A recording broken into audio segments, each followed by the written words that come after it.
3, 2, 1.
Kufar Akbar, everybody. Welcome to another edition of the Cross and the Crescent discussion group. This is a blog talk radio program dedicated to rightly dividing the truth between Christianity and Islam.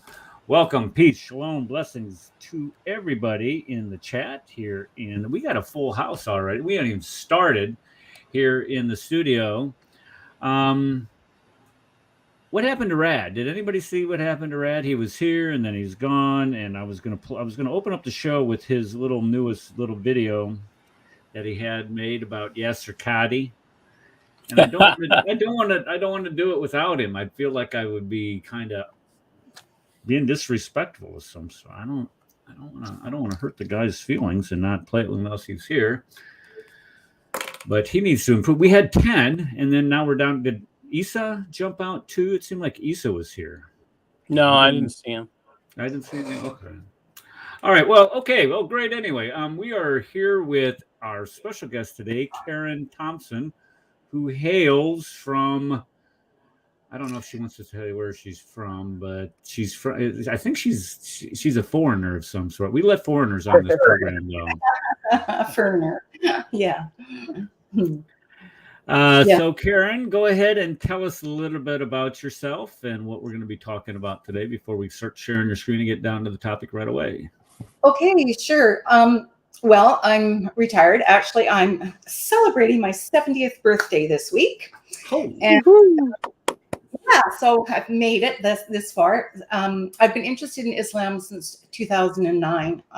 Just finished auditing. I think, Eric, you did most of the courses too with Jay Smith with Veritas University. Just finished those. I do lots of Islam sessions for seniors, and this will be one of the ones I'll be doing come this fall. I've got about 4 or 5 new topics I'm going to talk about. I don't have that many interactions with Muslims except online, but we do have a fairly strong Ahmadiyya community here, and their pamphlet is unbelievable. Anyway, so I'm going to do a Dawa session on their pamphlet. But one of the seniors said, Karen, can you do a session on this Abrahamic connection? Because this fellow was trying to say, well, you know, Islam is the original religion, and Christianity and Judaism changed it. So I thought, okay, let's do a session on that. So that's what I'm going to be doing today. All right. We're looking forward to that, because I was doing just a little bit of research before when you sent me what you're going to do, and I said, well, what in the heck is she talking about? And then I realized it once I started looking at some of the images to upload for the show. It finally occurred to me what you were doing. Okay, before we get there, I see Radical showed back up. Are you there, Rad? Present and accounted for. Okay, you're a bit AWOL, but that's okay. I wanted to show your video. Here we go, because this is what this guy does. Advanced, student, and specialist. That the standard narrative has holes. That's what I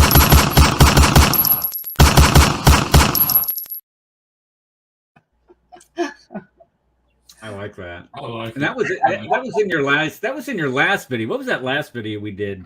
The 9 and Surah 9. That's right. The 9 and Surah 9. Right. Same thing. So way to go. I kind of like that. Okay, Karen. Enough of that. That's going to be the show's cold closer. That's the cold closer. Okay. Well, I think we should. All right. But okay, Karen does not have those type of sound effects and graphics in it. She's promised us. No, nothing. Not that talented. Okay, Sharon, what I'm going to do is, or Sharon, I was just looking at Sharon's name. I'm sorry. Sharon is here also. Hi, Sharon. Didn't see you. Who else? Connie's is still here. Darcy's still. Okay. All right. So I'm going to share your screen. Let's see here. We're going to add this to the stream. Everybody should be able to see. Everybody see that? Yes, sir. Just open it wide. Open it wide. Is this what you mean by wide? Is that go. wide? Is the biggest it can possibly be? It does not go any Your wider than that. producer's here. Your producer's here, remember. Okey-doke. All right, Karen, the mic is yours, my lady. The mic is mine. Okay, so I just have to figure out how to advance it. We're like this. Okay, so an Abrahamic connection. Is there truly an Abrahamic connection between these three faiths? So all of the information that I present and I take it from comes from these three books: the Quran, Reliance of the Traveler, I use all the time, and of course the Hadith collections and the tafsirs of both the Quran and that. Now we're just going to whip through really quickly the book, The Man, the City, Allah, Yahweh, same God, a little bit about Jesus, Muhammad, Heaven versus Paradise, Abraham, the beginning according to Islam. Is Abraham in the Quran? What are the mentions? A bit about the genealogy, a few hadith. There's about 300 hadith that mention Abraham or Ibrahim, but we won't be going over all those. I think I've got 4 or something. Now, how did the term Abrahamic religion, how did that grow? Just some information from Google, a reconciliation from the generous Quran, thanks to Usama Dakdok. A little bit about the common word, love and the golden rule, the Aqidah, is Islam a religion? The Al-Fatiha prayer, Allah's loathing for non-Muslims, Quran chapter 9. I could have used Rad's intro for that. How Islamic law views Judaism and Christianity, the Abraham Accords, and a final comment on this topic from Dr. Mark Dury. Okay. The book, The Man in the City. Now, I know that this is a bit of a review for some of you, but I have to have this in. Just lots of people who wouldn't have clue why we would start talking about Abraham. But I'll concentrate kind of more on the maps here, and I want to show you something. And I don't know how big it is on your screens, but if you look on the map where the words are, the map in the center of the more center of the slide, you see that Arabia, or the region, is divided into 3 areas: Arabia Petraea, the Arabia Deserta, because of the desert, that whole intersection there is just one big dust bowl, and then Arabia Felix in the moment. Now, why is this so important? Well, it's so important to establish the city of Mecca. And if you can see by my orange line in the middle there, or in that middle map there, that's the plateau that you can see in the topographical map to your right. Now, what's really important, and lots of Muslims don't know this, they have no idea what Arabia is like, what the city, the topography, how everything's laid out. But it's really important for us to include in our conversations with the Muslims that Mecca is on the west side of a very high plateau. And so the trade route did not go down the west side of the plateau. The trade route could only go down the right side of the plateau because it sort of scooted between cities and little an oasis.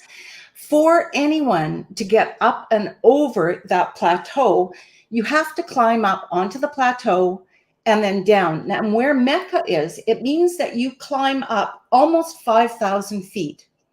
Now, I don't know, I've got lots of examples here because I live in a very mountainous region, that when I tell my seniors groups that I present to, when I talk about it, I say, oh, you know, when you go over this mountain range, think about driving over it, but think about it in the hot summer. There's no food, no water, absolutely no shade, no vegetation. There's absolutely nothing. And you've got a whole bunch of men and a whole bunch of camels laden down heavy with goods, climbing up in 40 to 45 degree temperatures under the hot sun, climbing up this and down. It's not going to happen. And it didn't happen. So I'm going to leave you with that. So there's absolutely no match to any of the geography around Mecca that's mentioned in the Quran. There's no port either. Yes, there's a huge big port there today. Lots of big ships get in there because Arabia has dredged it all out. All the sea travel, all the sea trade went up the east side of Africa because there was, number one, there's food and water on that side and vegetation. And you can see it in the topographical mark as well, because the green is, well, the green represents just sea level there, but you can see it's not too mountainous. And there were ports all along that side. So getting back to the trade, absolutely no trade records mention Mecca at all. So that whole city, Mecca being the first city, it just doesn't wash. Oh, sorry, my dogs might start barking because my son's arrived. Right. Anyway, so my grandkids do the same thing. Oh yeah, they're gone. So Mecca didn't show up on any map at all until the 900s, and the first mention in an Arabian location was actually about 841. Patricia Crona made an error in her book when she did the book on Meccan trade, and she put down 740. It was an error because she was actually the area, the small star up at the top on the map there, that area used to be referred to as Mecca, just low-lying, lowland. And so it was a reference to that she made an error on, unfortunately. But still, so no persons lived there 570 to 632. They wouldn't have had any food. They wouldn't have been able to grow their food. And the Quranic writing, we have to remember too, is from Petra, had no vowels, diacritical marks, anything like that. Unlike the Yemen area, the Arabia Felix area, where if the persons who made up the Quran, and I mean that, made up the Quran, if they had used the Arabia Felix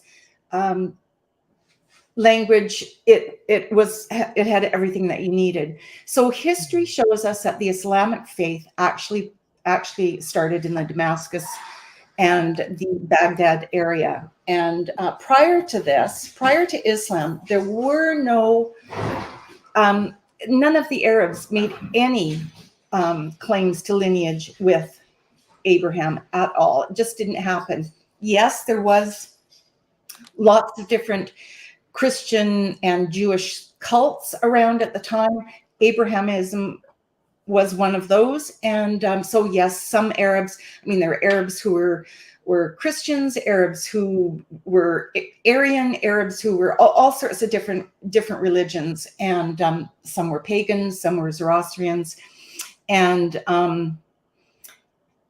yeah, okay. Then the other thing that I just wanted to say is and this is a quote from a book.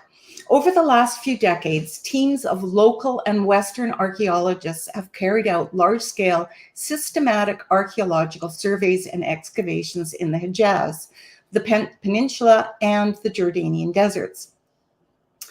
Their findings are regularly published in the archaeological literature, but the results are very different from those that we might have expected.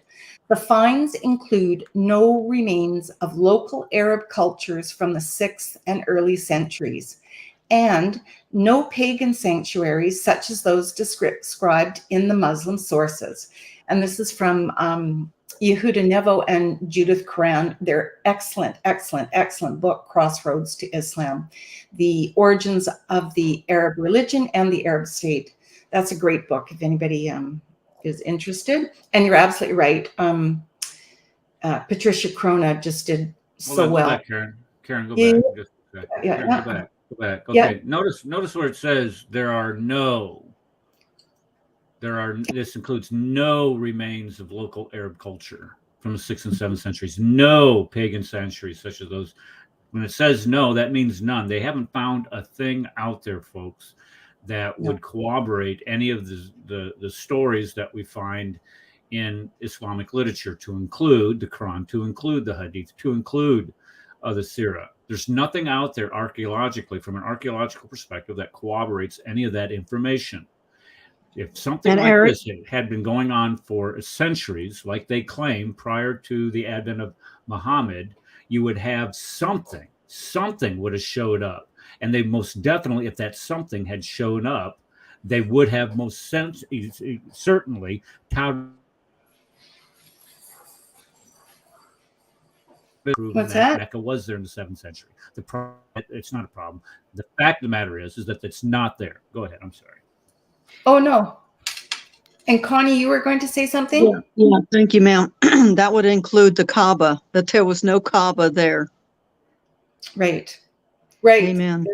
Thank There's you. no evidence for the Kaaba. There's no evidence of any Kaaba in that region. The only thing that they have is this statement made by Ptolemy in the 2nd century about a city called Makaroba. And when you look at the coordinates that he places on it, number one, Makaroba is way that he's describing anyway, is way too far. Now it's even further north than Yathrib and Medina. Mm-hmm. But on top of that, Ptolemy's he had no idea of how vast, how huge the Arabian desert was. And one of the things that I always used to teach is that, okay, if Columbus was using Ptolemy's figures as far as how big the Earth was, he had the Earth being about one quarter or 2/3 the size of what it's supposed to be. So of course Columbus was off in his calculations about how long it was supposed to travel around the world. He was using Ptolemy's information. So again, no findings. There's nothing out there that shows any local Arab culture, and nothing out there that shows any sanctuaries. Period. Right. And I think you might have said this last week in the show. I watched it later, not when it was live. But same thing in Mecca today. The reason it's getting all paved over, they haven't dug up anything. If there had been anything there of value to dig up in Mecca while they were building all of this, you would have heard the Saudis just hooting and hollering. But nothing at all has been found. There were some remains. Some traveler had mentioned that there were remains of a 12th century Ottoman fort. That's the only archaeological find that has been found in Mecca.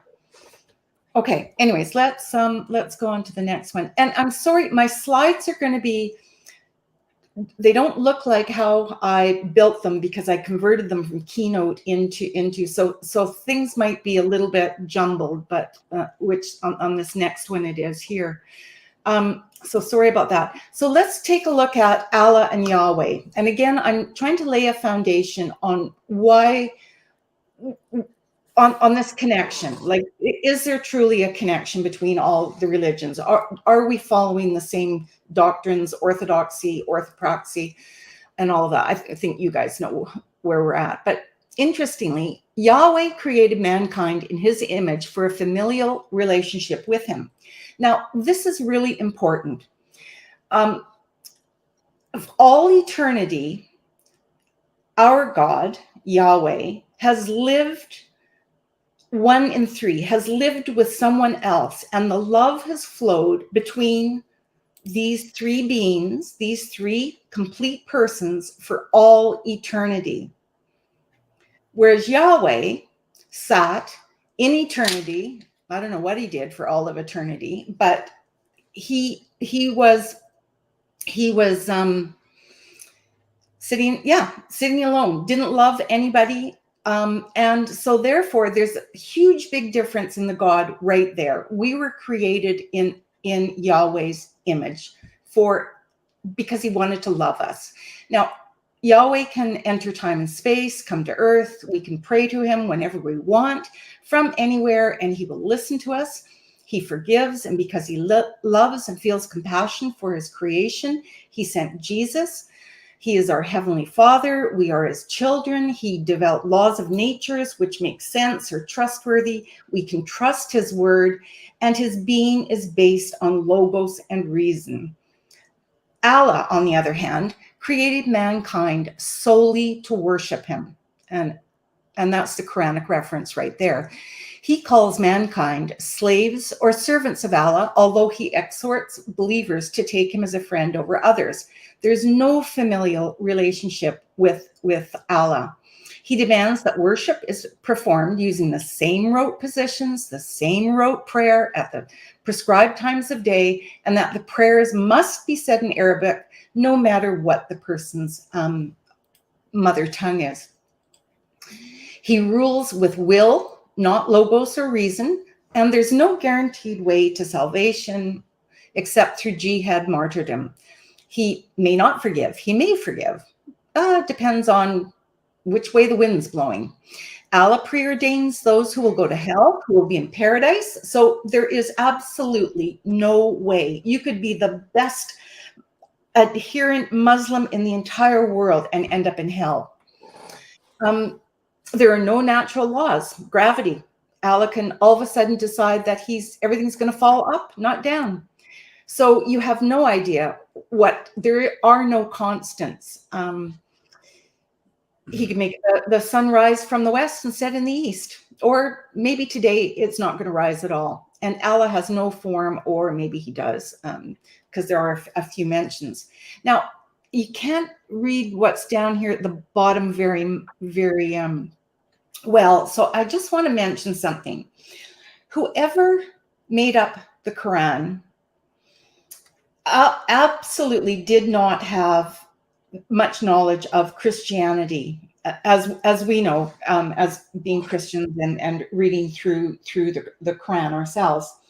So I give some Quran verses there. Has Allah stating, so Allah states that his name is Allah, whatever. The testimony of faith states belief in Allah as well. Now, the Bible in Exodus says that the God of Jews and Christians, his name is Yahweh. Now, how did Islam miss this? This name is very important. Perhaps because, now I'm just throwing this out there, perhaps because he heard the Jews call, or the writers call God Elohi, or the God, because of course Jews don't like to use the name of Yahweh, which is really Allah. So I don't know, that's kind of interesting. And here's another thing that they missed entirely. How about all the names that are in the Quran? Now I have this, unfortunately it's not showing.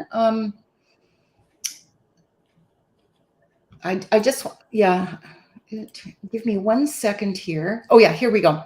Here's not understanding names. Yeah, I have it in my presentation notes here. So here's a bunch of names that talk about previous prophets in that the Quran mentions. The Quran mentions Elias. Well, what does Elias mean? It means, oops, here we go. Sorry, I just pressed another button. Elias means my God is Yahweh. How about Zechariah? That name is in the Quran as well. That's Yahweh remembers. How about John? Yahweh is gracious, and on and on and on. So somebody didn't know, somebody missed a lot when they were writing the Quran. Okay. Now let's take a look at Jesus and Muhammad. Well, Jesus is divine. The word, belief in Jesus absolves sin, gives salvation, eternity in heaven. Jesus performed miracles. He didn't raid, cause wars, behead, order deaths, rape or allow rape, own slaves, nor did he sin. Jesus came from the Isaac lineage of Abraham and is foretold as a prophet and Messiah. His coming to earth brought a new covenant and abrogated the violence and sins told in the Old Testament. Now, Muhammad is not divine, although you would almost think he is. He certainly, if you've read his seerah, he is raised to that level.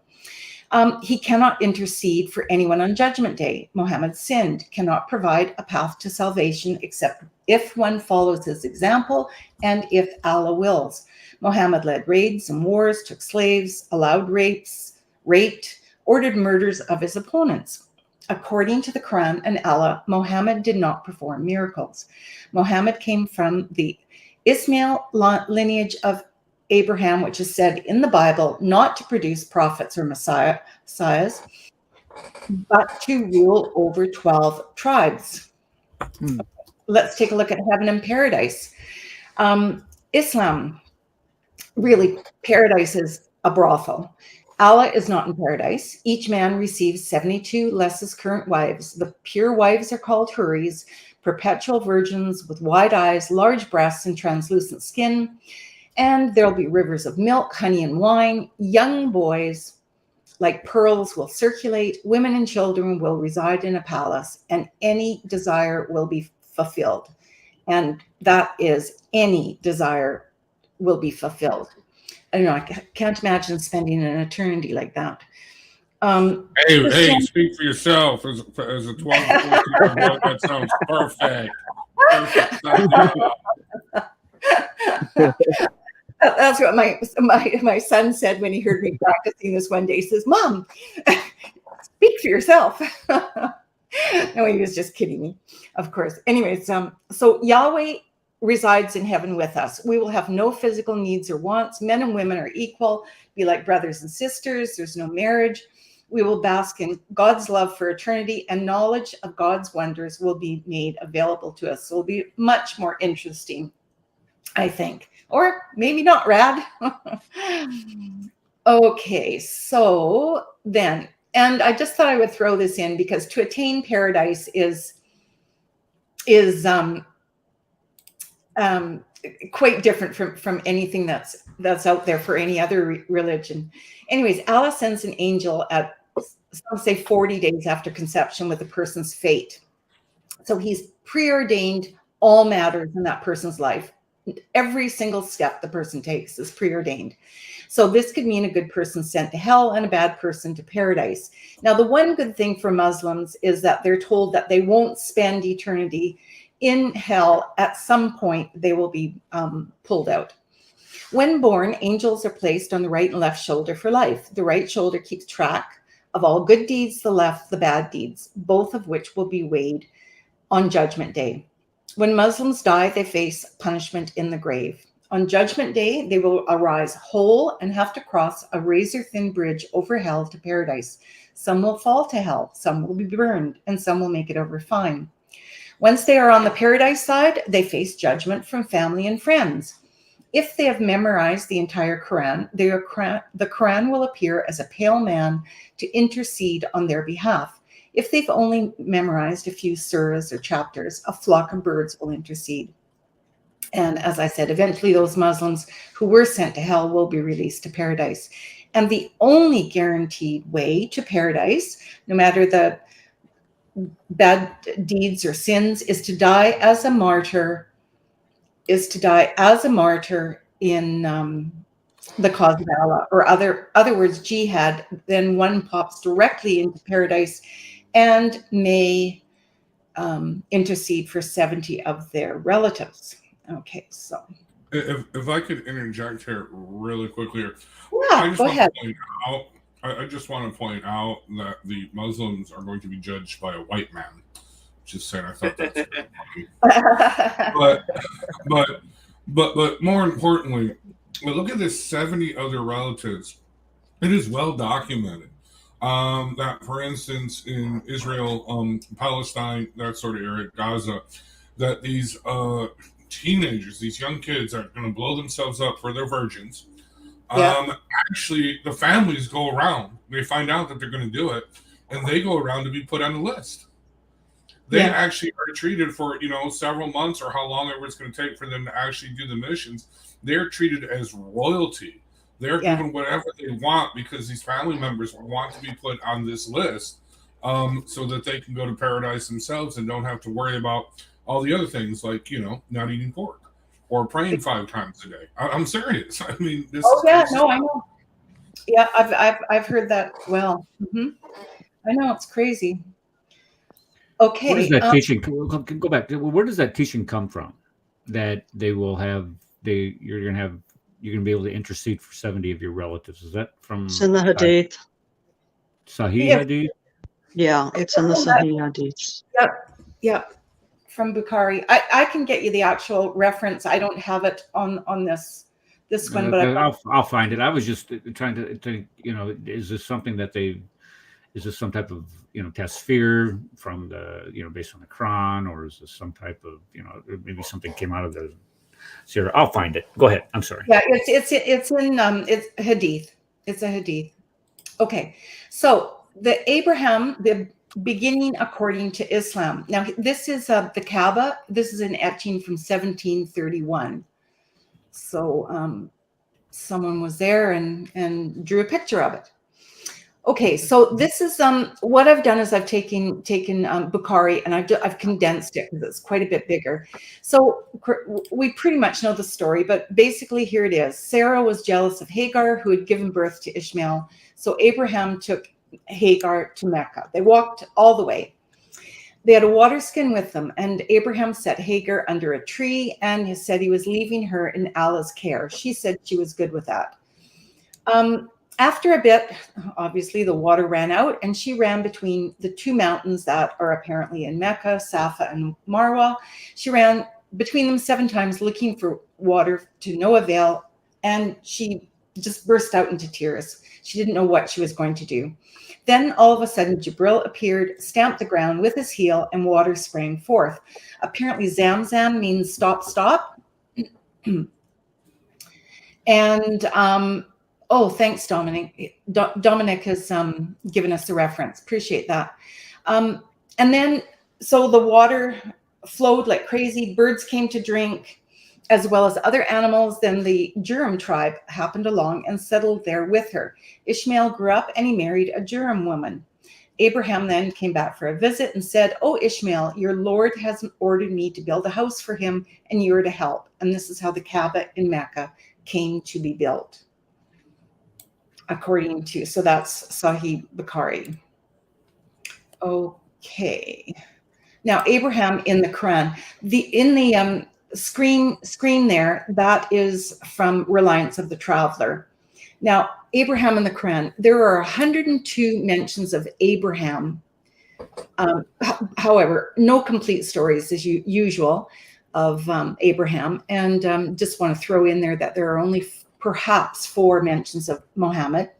Now, the Quran claims that Abraham, born circa 2000 BC, was Muslim, that Abraham was a prophet of Islam, and as a symbol replaces or restores Islam to its proper place of being the one true faith, because the Jews and Christians lost their faith and distorted and corrupted their texts. Now, Abraham taught the one religion. Pardon me?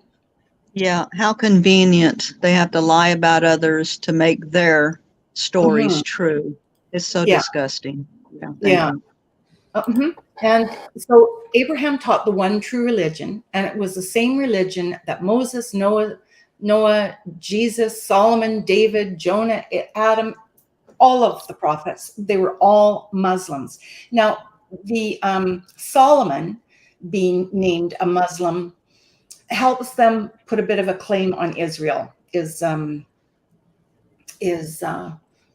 specifically Jerusalem because of Solomon's temple. Solomon was a Muslim, and so therefore that's their claim to fame. One of their other claim to fame is on Jerusalem. Now, the standard Islamic narrative makes no Abrahamic claim on Jerusalem, just modern day Muslims do, okay? So simply a passing mention of Abraham's son, but which one, about to be sacrificed.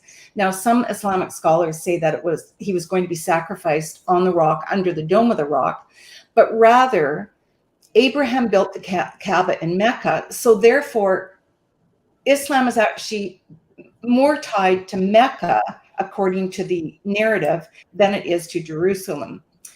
Now, Abraham received scripture from Allah, although no books from apparently every one of these prophets, Muslim prophets, received a book, but there aren't any books remaining. Muhammad is said to be descended from Abraham and therefore accorded prophethood because of this lineage. But there's, I was just watching, who was it? I think it was Al Fadi yesterday happened to catch it. And I was going to mark down the hadith. I've got to watch it again, but you might want to watch it. It was Rob Christian, I think, was on with him. And they were talking about, there is a hadith, but there is a big empty spot in Adam's lineage. They can only go back, the made up lineage, of course, because he never truly existed. But there's a big chunk that's missing there.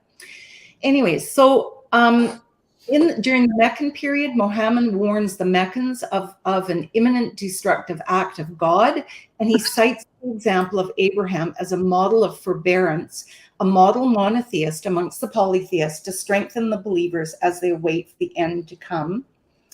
And later during the Medinan period, when Muhammad begins to pursue violence and enmity towards family, friends, and others, Abraham's story is now adopted, and he is now the model of Allah's perfect hatred. Why? Because he hated his father and his father's polytheism. Okay. Now, here's a few Quran mentions. Now, the Quran refers to the destruction of Sodom and Gomorrah, which mention Abraham and the visit of angels to establish a covenant. There are also extra biblical legends, such as the Talmudic narratives of Abraham's destruction of his father's idols and being thrown into a fiery furnace, a trial the Quranic Abraham survives. Throughout these scattered references, Abraham is presented as a prototypical messenger of Islam, a model monotheist. Now, strikingly, he is also said to have been the one who called people by the name Muslims or submitters. In the same vein, the Quran asserts that Abraham taught the religion of Muhammad, which again is the same religion as all the other prophets. And just like Muhammad, Abraham is said to have received scripture from Allah. Now, instead of calling Abraham the father of nations, the Quran describes him as the imam or leader of nations, and from his line, other leaders will come, namely Muhammad. Thus, instead of Abraham, being a blessing to the nations, he is an ancestor of Muhammad by the line of Ishmael, and he's wheeled in by the Quran to validate the claims of its prophet. Now, one of the more striking depictions of Abraham in the Quran comes in the later Medinan chapters, when Muhammad is waging war on non-believers.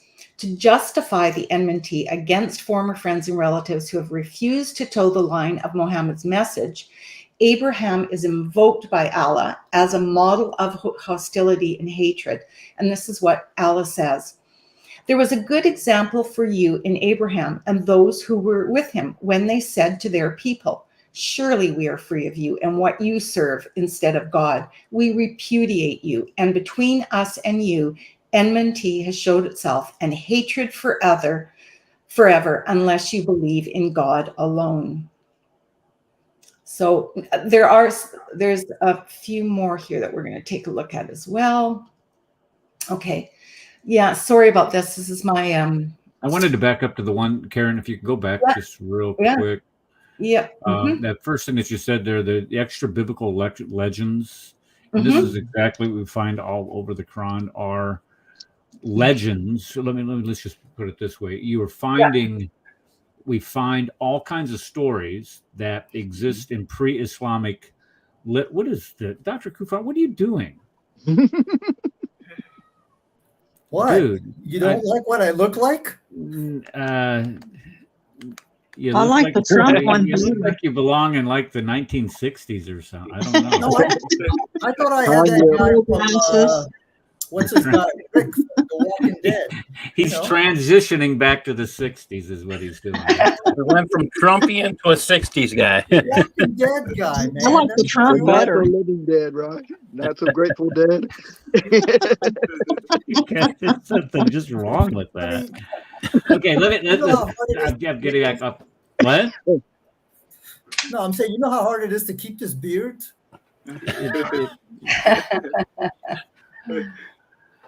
Okay, what I was trying to make before I saw that, my goodness, was that we find all over the Quran all of these stories that have nothing to do with canonical scripture, but have everything to do with all of the, like you said, these legends that pre-exist outside of the Bible. These we find them in Gnostic sources. We find them in some of the apocalyptical sources. You find that's what I meant. Sorry, you find them in the Syriac sources. So you find all kinds of stories in the Quran that predate the Quran, and we have the manuscripts to prove it. But yet, when you confront somebody about this, their rescuing device, their apologetic is that, well, these people were prophets themselves, don't you see? Because there was 144,000 prophets prior to Muhammad or something along those lines. Like that, yeah. 120. Okay. 100. Okay. Why is it 124,000? Well, it doesn't matter. Anyway. Because all the prophets are sinless as well. That's one of the other things regarding Islam. Yes. Prophets are sinless. So which causes massive problems when you go into anything historical. Yeah. Because you've got problems there as well. Okay, but when we look at what Karen wrote here, you're absolutely right, Dominic. There are supposed to be sinless. Somebody is trying to get in, and I apologize for that, but we got 10 people in studio, which is the max amount of money I'm willing to pay for. Who's trying to get in? I can get out. It doesn't say. It just says that somebody is trying to get in, and it won't. They just going again and again and again. They must have something pretty important to say. But anyway, what was I saying? When we look at what your slide says here, it says that they pre-existed these stories. Well, let me pull it back up here. These extra biblical legends, and this one with being thrown into the fiery furnace is it's just one of dozens that we find in Quranic literature, where we have these stories that don't belong in the Bible, and Muhammad didn't know the difference between what was supposed to be canonical scripture and what was Gnostic, what was Talmudic, what was Syriac. He had no idea. So this is why we find these in there. And now people are just saying, well, these people were prophets, and this is just part of the message that Muhammad is quoting. And when you confront them on some of if you're going to quote something from, let's say, the Infancy Gospel of Thomas, where Jesus makes clay birds and gives them life. Well, in that same gospel, I think it's the Infancy Gospel, Thomas. It might be something else, where Jesus comes out of his grave. Notice he comes out of his grave. This is the same gospel where he comes out of his grave. The reason why he was in his grave because he was dead, and he's 90 foot tall. So there's all kinds of problems with the apologetic that you get from them, because they'll say, well, this was just something that Muhammad was just repeating because Allah wanted to make sure people remember it, and it's a bunch of crap is what it is. Okay, I'm done. It's just plain testimony that Muhammad was not a prophet, that he didn't qualify for the term prophet, because if you make one mistake, you're supposed to be stoned under the under Judaic law. So and Muhammad would have been stoned if he had called himself a prophet of the Jewish people. But here's the other catch: he wasn't of the Jewish people, so he could never call himself a prophet in that respect. No. True. No. Yeah, Maybe and the he was Quran wants stoned. to claim new knowledge. This is new knowledge, and we're all warned of that. But That if throughout it's the new Bible. knowledge, how come it's only quoting old things that happened before? I mean, there's nothing prophetic that's in there. No. Maybe he was stoned, Paul. That's why we get the Quran. Let's see. But then I'm trying to think where you're going to grow the weed there in the What desert. do you You're just what do not you gonna- have in Saudi Arabia? Not gonna be able to- Sorry, not gonna be able not to Saudi grow Arabia. it What did there. they have in Syria that could be hallucinogenic? Opium? I don't know. Yeah, okay. I don't There's know. no actual evidence that he actually wrote the. I mean, what authorship rights? I mean, there's not on the Quran. Muhammad wrote this Quran. There's no kind of like you've got in some of Paul's letters. You've got I wrote this by my fair hand. Because at the end of Galatians, there's nowhere in the Quran where it actually says this is written by Muhammad. Well, right, because it was supposed to be dictated from Allah or from Gabriel to him, and he didn't write it down because he supposedly If he didn't was know a how to write. prophet, God speaks to prophets. He doesn't speak to angels and they pass the message down. That's another thing that disqualifies Muhammad as a prophet. He doesn't listen to his God. He listens to an angel. And again, that's another disqualifier. I thought that the Quran was supposed to have been directly from God. It was supposed to have been like a direct revelation from him. No, It's supposed to it was from Allah to Jibril, then Jibril gives it to Muhammad, which is totally out of line. I mean, why would God send Gabriel to write a whole new religion? That right there just disqualifies everything from being substantial and of God. Thank you. But there's nowhere in the actual literature that actually states that Muhammad actually wrote the Quran. There's nowhere in the Quran. It's only in the hadiths that are written 200 to 400 years later that you have the fact that the Quran is written by Muhammad. But you can't even say it's written because the man couldn't read. Yes. If he couldn't read or write, how can he ask for pen and paper at his death bed? He was supposed to had asked for pen and paper or writing instruments. I don't know which writing instruments they were, but he was supposed to have written something. So he asked. I need to write something. Pardon? He said, I need to write something so the Muslims will not go away, and then or will not turn away from the faith, and then they decided not to give it to him because they said, well, we already have the Quran. But if you're illiterate, you can't read or write, so why ask for? There you go. Yeah, that's another problem. Yeah. Well, Good point. The reason they didn't give it to him because no one would be able to read it, and they'd all be arguing about it later. Mohammed Okay. didn't That's know probably why the Quran is a lot of gibberish, because the fact that is the fact that no one can read. I mean, how many verses do they say that are? They one of the things they keep repeating throughout the Quran is that it's clear and and everybody can understand it. But yet there's a lot of passages in the Bible that are simply in the Quran that are one verse, that are one word that no one who understands Arabic understands. Because I was explaining this to Jay, because the Arabic was only standardized under the time of Abdul Malik. So he was from the 10th century. So when they had the story to do with Uthman, kind of sending out the so-called 6 Qurans, none of them would have been able to even read the Qurans because they weren't because they were in Arabic. So that form of Arabic would have even been around, and they didn't standardize Arabic until the time of Abdul Malik. So there's. You know what? It's so accurate, and I'm glad you're saying that, because when Kufar and I are doing this dissecting the Quran series, and you know what, coming from an education background, and Eric understands this concept just as well. When you work with people from other languages, that's their first language, that's what the Quran reads at.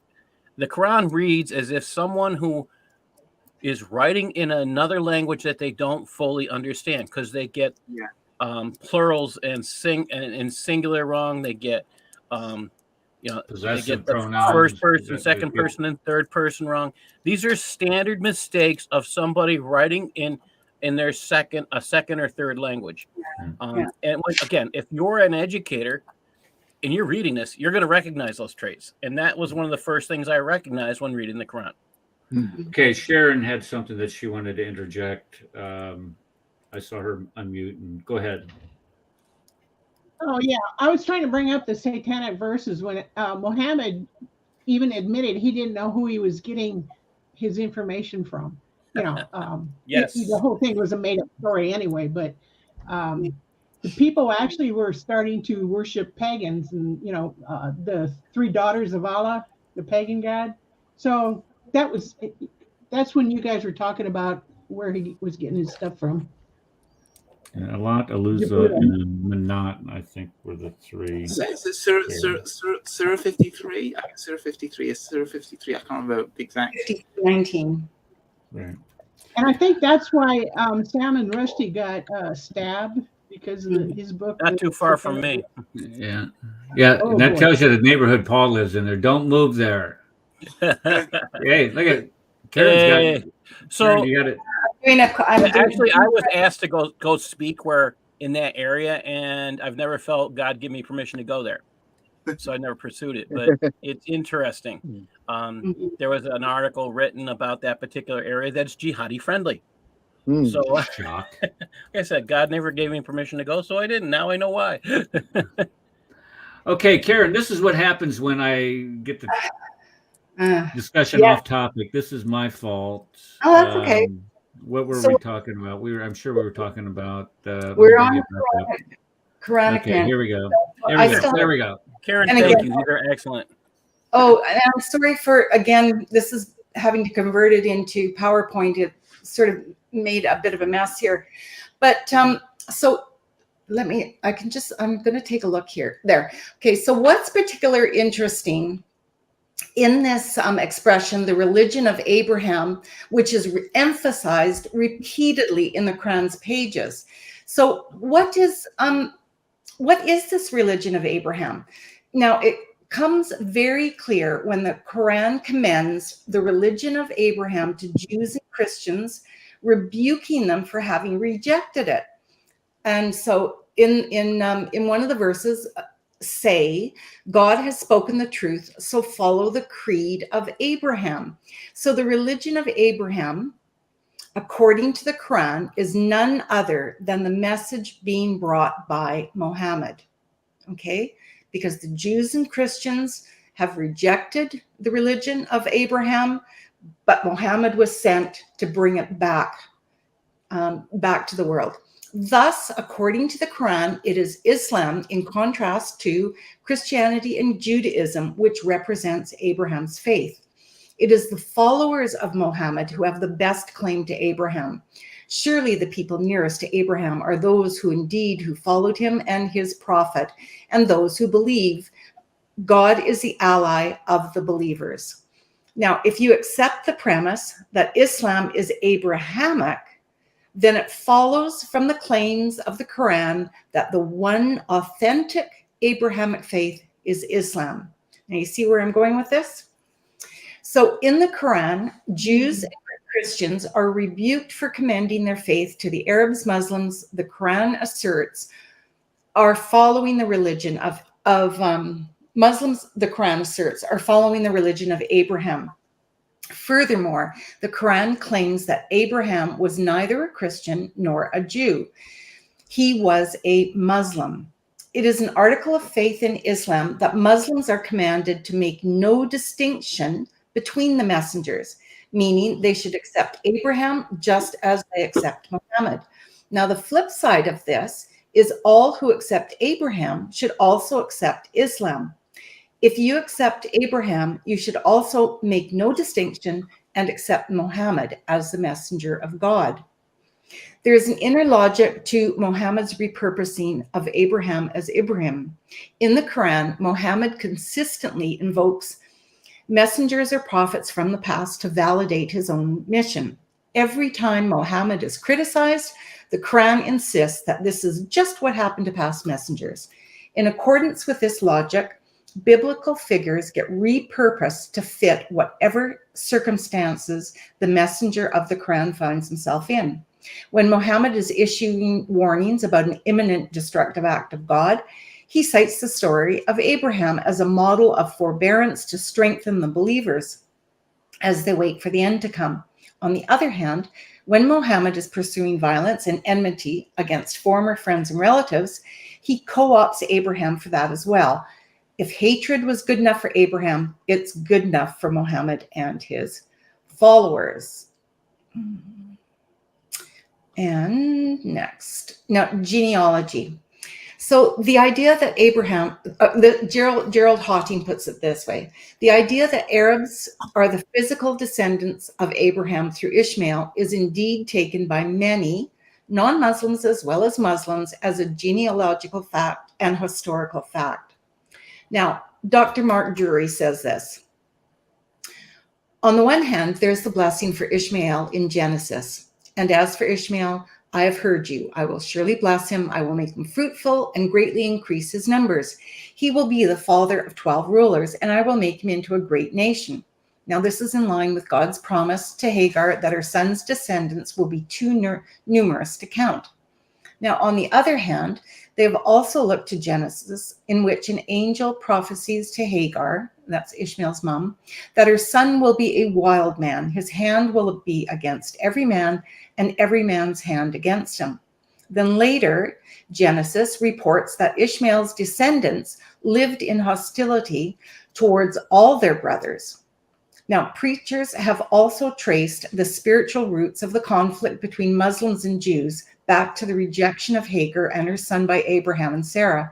Some even trace the Israeli-Palestinian conflict back to the rivalry between Isaac and Ishmael and their competing blessings. Is this fact or fantasy? Well, who knows? Could have something to do with that. Now, according to Sir Fergus Miller, Professor Emeritus of Ancient History at Oxford, it was Josephus, a Jewish historian writing in the 1st century CE, who first advanced the idea that Ishmael was the ancestor of the Arabs.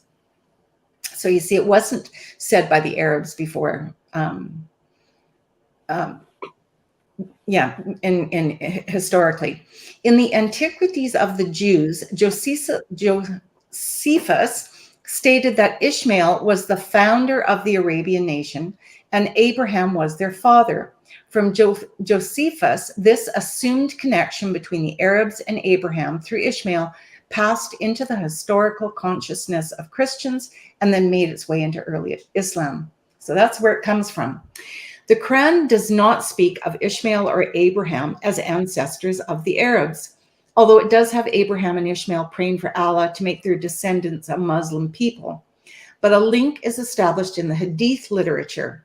Muhammad sometimes calls Arabs offspring of Ishmael, and a Hadith in Sahih Bukhari reports that Ishmael lived with his mother at Mecca for a time, where he learned Arabic from a pre-existing Arab tribe, the Jurim. This account implies that Arabs already existed before Ishmael. Later Islamic traditions trace the descent of some, but not all Arabs, including Muhammad himself, back to Ishmael. Thus, Abraham and Ishmael came to be considered in Islamic tradition not only a spiritual antecedent of Muhammad as an Islamic prophet, but also a physical ancestor of some, but not all Arabs. The evidence indicates that Ishmael was not the father of the Arabs, and neither was Abraham.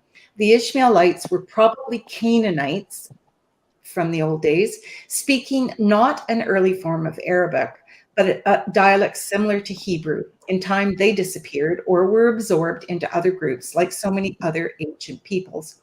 Much later, Josephus invoked Ishmael's name to conjure up a genealogy for the Arab. He has a lot to answer for, and the rest, they say, is history. So that's kind of where it started. Here's just a few hadith. Sahih Muslim. It is narrated on the authority of Jabir that the messenger of Allah said, "There appeared before me the apostles, and Moses was among men as if he was one of the people of the Shinua. And I saw Jesus, son of Mary, and I saw nearest in resemblance with him was Urwa bin Masud, and I saw Abraham, blessings of Allah be upon him, and I see your companions much in resemblance to him regarding his personality. And I saw Gabriel and Dia nearest in resemblance to him, but in the anyways, so there's that. That's one of the hadith. Another hadith, and like I say, there's about 300 of them. Who are the most honorable of the people? The prophet said, the most honorable of them in Allah's sight are those who keep their duty to Allah and fear him. They said, we do not ask you about that. He said, then the most honorable of the people is Joseph, Allah's prophet, the son of Allah's prophet, the son of Allah's prophet, the son of Allah's of Abraham.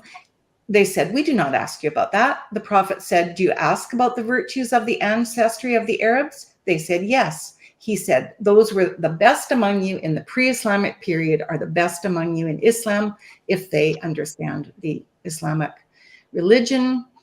And finally, the last one I'm going to read out is, it was Ibn Abbas. The prophet used to seek refuge for Hassan and Hussein and say, I seek refuge for both of you in the perfect words of Allah from every devil and every poisonous reptile and from every evil eye. And he would say, thus Abraham used to seek refuge with Allah for Ishmael and Ishaq, or for Ishmael and Yaqub, Jacob. Any questions there? No? Yeah, okay. I'm trying to find the source from Josephus.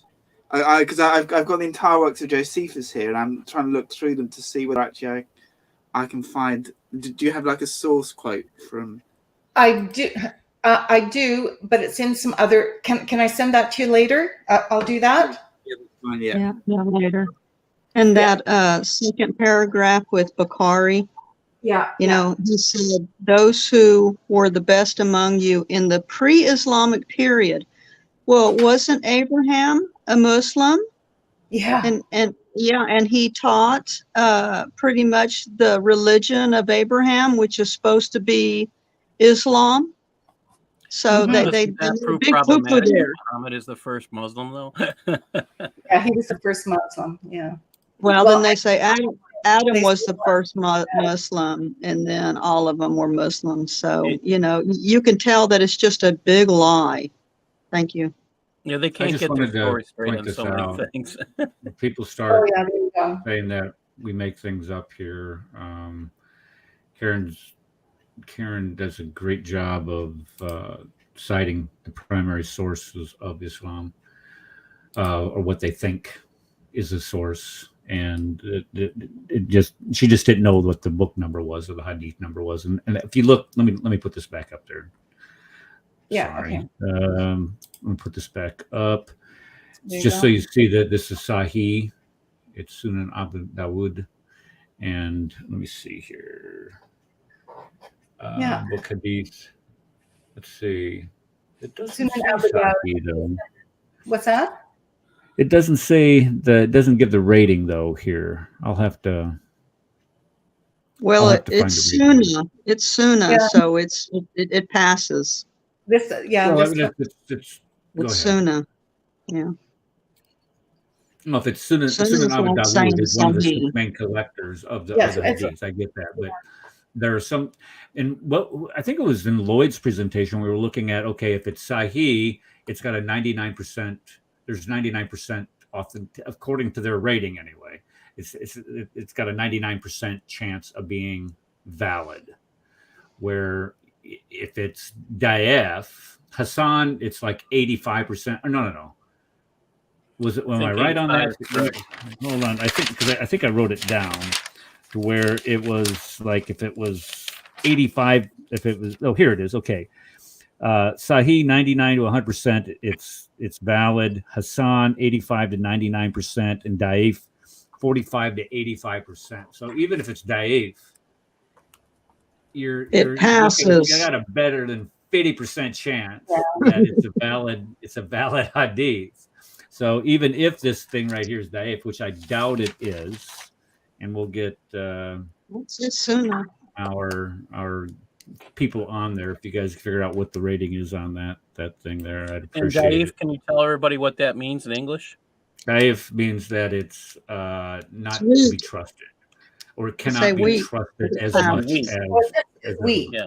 It's weak. Yeah. Weak. Weak. Yeah, It doesn't mean it's not powerful to them. It means just weak compared to something 99%. Well, we went through this. Dr. Kufarphobia and I went through this a couple of weeks ago on a Clubhouse thing with a guy talking about, well, how, what was that rubric that Bukhari used when he was going through 600,000 hadith in order to determine what is to be trusted and what is not. And it's just absolutely ridiculous to think that he was able to do that. These legends, this is all this is. This is just legends that's developed over time, trying to support the lie, the validity of these passages. It's just what we call that, where you have folklore. I don't call it folklore, but I mean, this is just where you start adding. It keeps getting progressively worse and worse and worse. Let's see. Hold on. Skinny depends on. What's this here? Why is my system lagging here?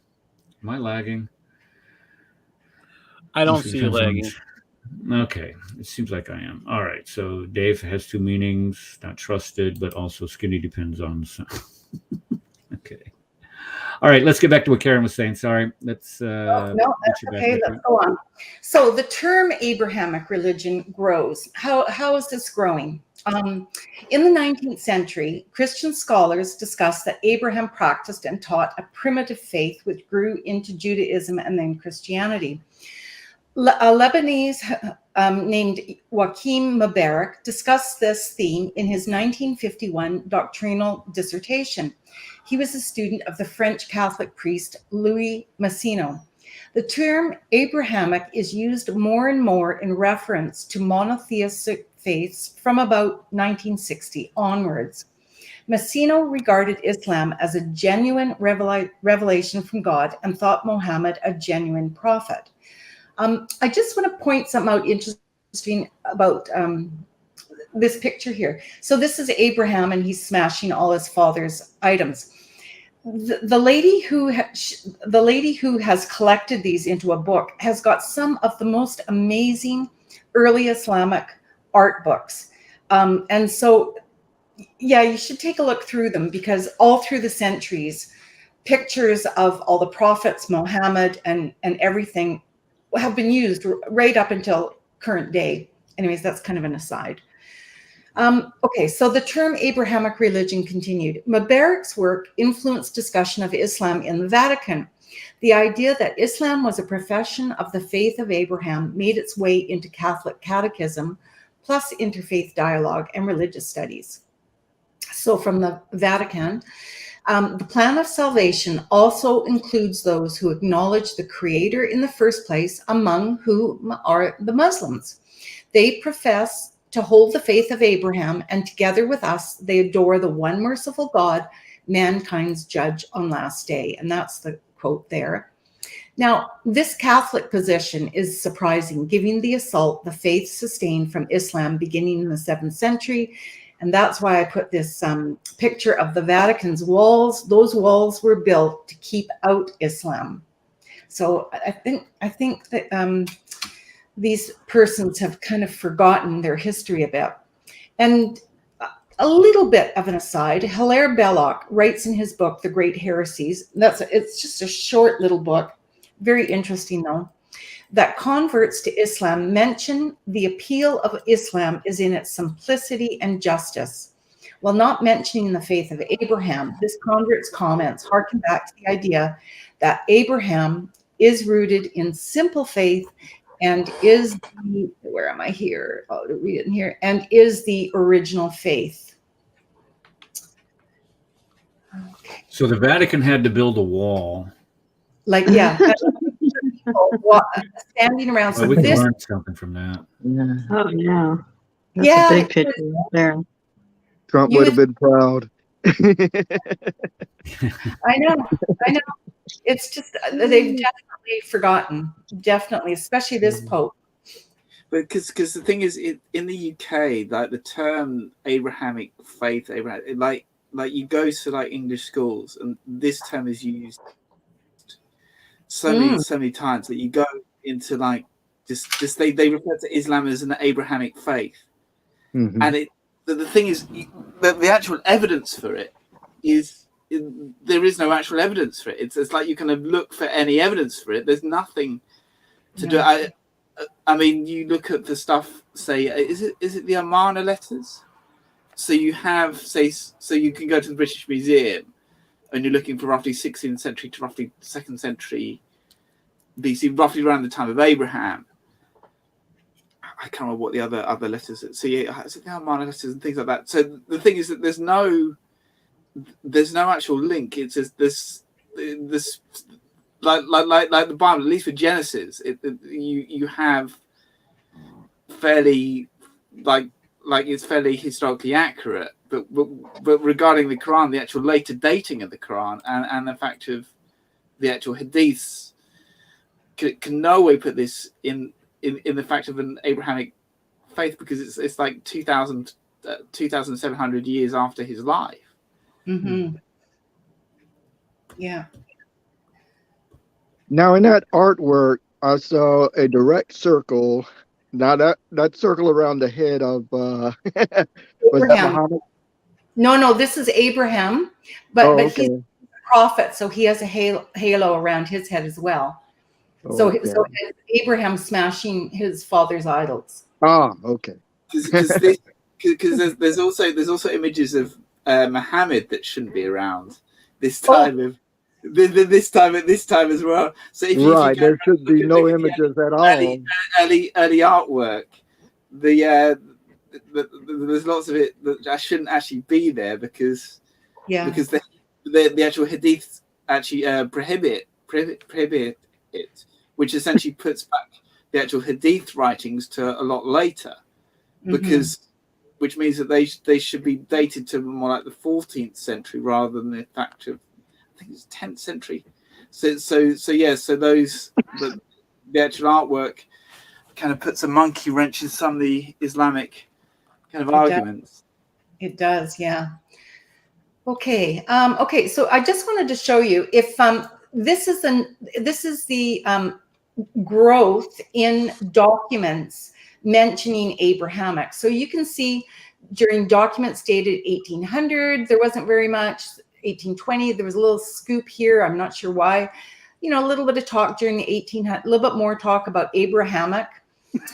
And then really there wasn't anything until this dissertation came out. And now, of course, Abrahamic religion is big. And just like what Dominic was saying, we all believe in the same God. Well, we've talked about that. Our gods aren't the same.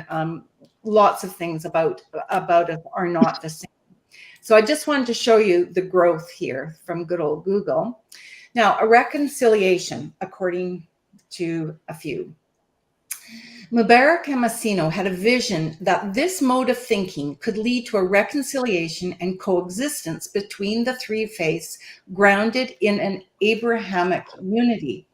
Now, Dury says that the problem with this unity, grounded in an Islamic point of view, framed by the Quranic idea of what this Abrahamic faith is, actually leads to an Islamic state complete with Sharia and jihad.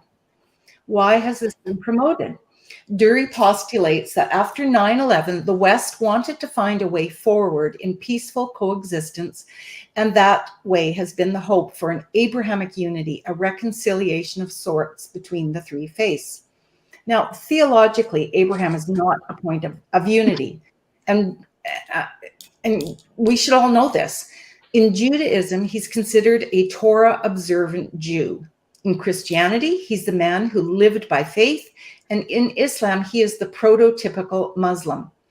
As a follower of Islam, Abraham is a symbol of the rejection of Judaism and Christianity and their adherents' loss of the true faith of Islam. According to Islam, because of the Jews and Christians' loss of faith, Allah brought Prophet Muhammad to the world to straighten out the Jews and Christians. Note that Abraham hates rejectors of Islam. So does Allah. And that's made very clearly in the Al-Wala Warbara, or hating what Allah hates doctrine. So therefore, Abraham is not a symbol of unity and coexistence. And although the Quran states that Muslims must turn to the Torah, Old Testament, and Injil or Gospels for advice and guidance, Muslims are not considered people of the book. This term only refers to Christians and Jews. Okay, hold on just a second. Can a couple of you guys drop down? I'm getting this message that keeps popping up. There's a couple of people out there wanting to pop in, and I'm not sure who they are. So if you guys want to just drop. I'm going to get some more water. Okay, so if you guys just want to drop out. I can drop out for a while. Okay. Well, hold on. There's somebody just did. Who was that? I think that was Kufar Phobia. So hopefully whoever's been trying desperately to get in here. Yep, I'll drop down too. It just keeps coming up. And I'm like, okay, so if you want to come in, whoever's been trying to get in, I have a spot for you if you want to give it a try. Look at, like, there's 3 of them now. All right, Karen, go on ahead. Okay, so that's it on a reconciliation. Here's what Usama has to say. I've taken this directly out. We're allowed to quote. He's given us permission. Anyone, permission as long as we make a comment saying that this was taken from his generous Quran and it's used with his permission. So this is what he says. The Jewish prophets offered numerous prophecies of the coming Messiah, and the New Testament records the fulfillment of those prophecies in Jesus Christ. Islam cannot be considered another faith compatible with either Judaism or Christianity, and it is clearly not the faith of Abraham. The reader will find that, although Islam draws on some names and stories from Judaism and Christianity, the Quran not only denies, but is in direct conflict with these 2 earlier faiths, which actually represent the faith of Abraham. It denies, it being the Quran, denies the genuine Abraham, the real Moses, and the true Jesus of the Bible. The Bible and the Quran cannot be both correct because they are in such direct conflict. One of these revelations has to be terribly wrong.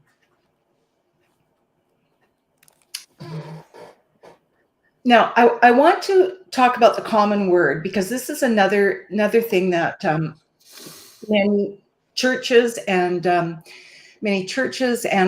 Vatican has gotten involved in, and it's it's part of the Dawa, and it's again, the common word is definitely a misnomer. Now, on September the 12th, 2006, Pope Benedict delivered a speech at the University of Regensburg, Germany, that contained some rebuking negative comments on Islam, which led to widespread protests by Muslims around the world. 131 top Muslims and scholars and clerics, the month later, published an open letter to the Pope criticizing his stance on Islam. A year later, a larger group of Muslim scholars, clerics, and intellectuals sent another open letter entitled "A Common Word Between Us and You" to Pope Benedict and the leaders of other Christian denominations. In it, the Muslim scholars state, "In obedience to the Holy Quran, we as Muslims invite Christians to come together with us on the basis of what is common to us, which is also what is most essential to our faith and practice, the 2 commandments of love." According to one of the oldest and most authoritative commentaries on the Quran, the first and greatest commandment is that none of us shall take others for lords besides Allah, or God. And the second commandment is love of neighbor. Sounds good, eh? But the love of God and love of neighbor taught in the Bible and championed by Christ cannot be supported by even one verse in the Quran. Love of God or Allah in Islam is blind, unquestioning obedience to both Allah and Muhammad. Love of neighbor in Islam is restricted to Muslims, whereas the Christian expression is universal.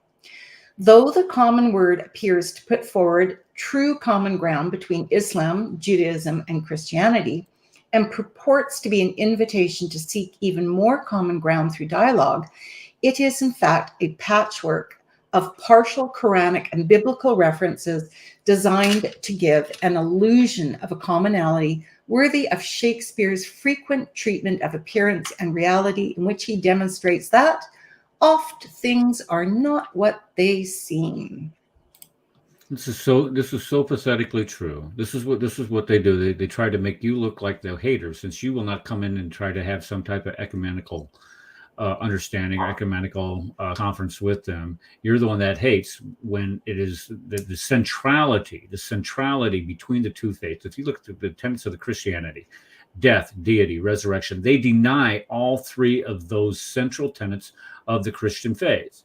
Yeah. So where can you reach common ground when your faith says that if anybody takes lords besides Allah, commits shirk, and if you do, it's the only unforgivable sin, you're going to hell? Where is the commonality there?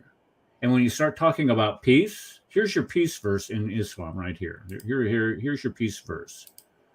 Right here, 532. This is where they always go. This is always the go-to verse. This is always the go-to verse. There it is. Is if he's slain mankind. Okay, for soul corruption in the land. Let's see.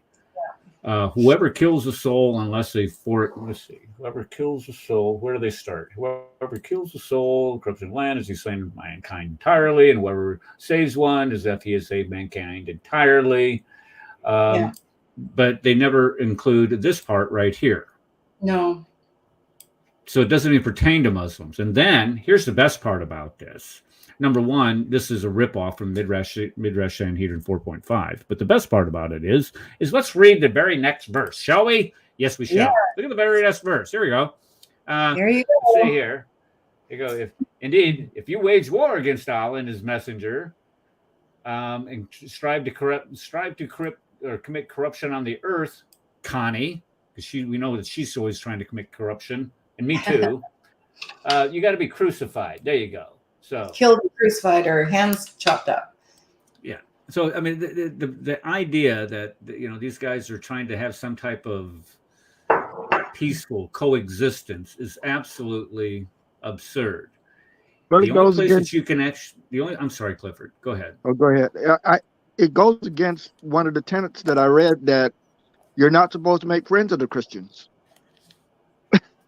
I'm going to deal with that in the next slide, Clifford. I'll show you some interesting. Right. Well, I just want to add one thing to that. The only place that you can actually coexist, Christians and Muslims can coexist, are in Western countries. Because here in Western countries, we're accepting of diversified thought. If you want to practice your religion in our country, you are perfectly welcome, capable, and encouraged to do so. And we're not going to try to stop you. Hey, Eric, you were overseas as military. Were you allowed to read a Bible in the Islamic lands? I mean, publicly? Not openly. And as a matter of fact, during the month of Ramadan, we weren't ordered to, but we were encouraged not to.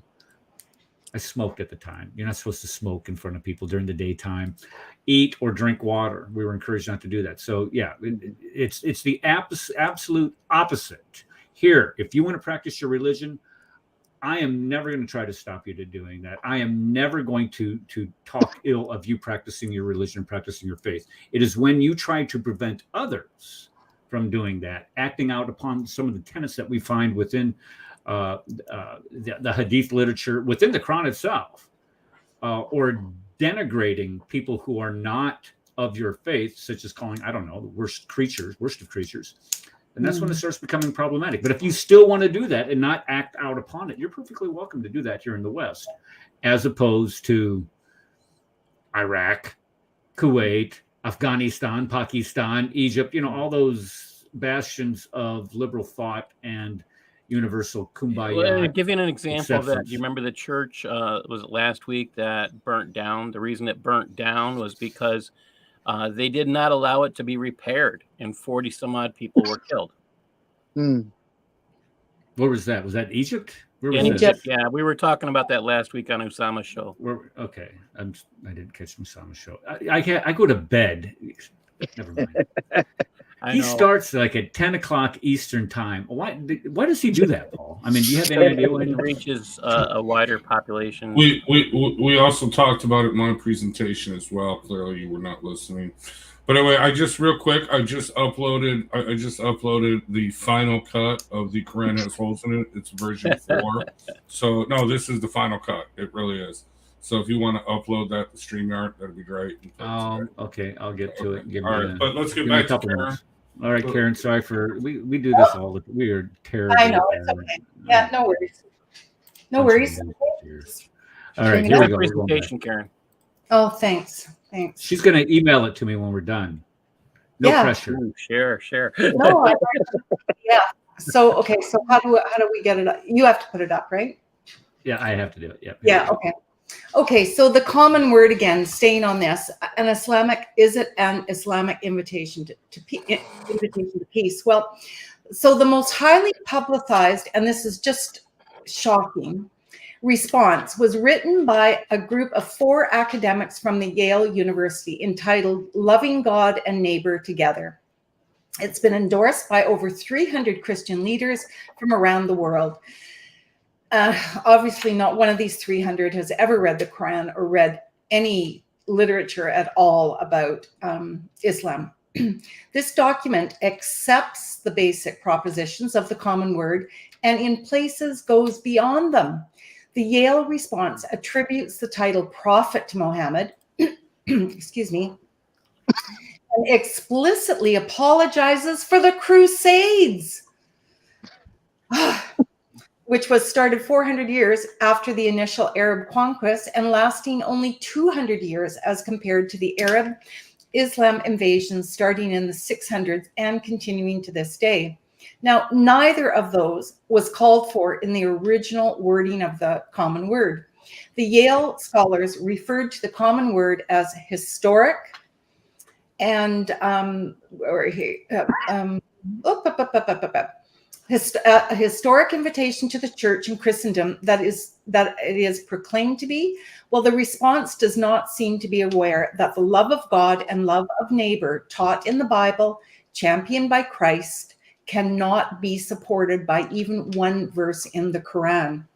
The common word is certainly not new. It is nothing more than a 21st century version of the call to unity and peace, which Muhammad issued to Byzantium before his death in the 7th century, a call which has resounded again and again since that time throughout history. Just before the Islamic forces moved in to make good militarily their claims to the right to rule politically by divine decree.